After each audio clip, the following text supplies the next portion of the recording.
บายดีทุกคนวันนี้ก็มาเอาแหนงหน่อไม้เด้อหน่อไม้ก็เองอยู่ในไห่นี่แหละมีก็หนึ่งที่ว่าใหญ่กว่าหมูเนาะปลูกได้2-3 ปีมาแล้วนี่ก็หน่อไม้คิมซุงกับผมมีทางใหญ่ดอกหน่อไม้นี่เนาะว่าแต่เกิดออกมาปลดเปล็ดเท่ากับจัดการเอาไปแกงดูแต่กินแกงหน่อไม้อยู่ไห่นี่จะเป็นดาบเอาไปเสิร์ฟเด้อมีขบมียะนางมีผักคะมีหน่อไม้จะเป็นขากลายตะกี้แต่นนทำมาเห็ดไห่อีกกับบริโภคอีกอย่างดอกเนาะ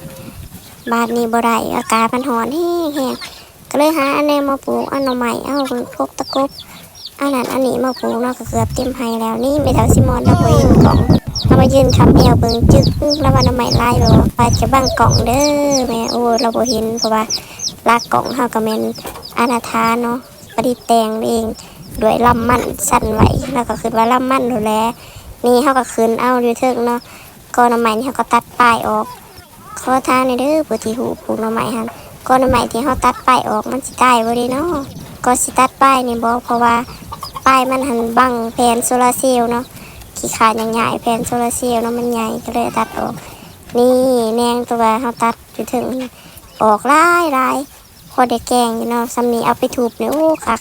บ่เรื่องปีนเรื่องไตกกหมอกกใหม่ก็ยกไว้ใจข่อยได้เลยสุดยอดแล้วเนาะเหลือแต่ว่าน้ำหนักลายโผดขึ้นยังกระหยาบจะเป็นสารผู้ได้มีวิธีบอกวิธีลดหุ่นได้บอกในเด้อนี่ตอนนี้น้ำหนัก63 กิโลพุ่นนะอยากจอยลงกว่านี้ผู้ได้มี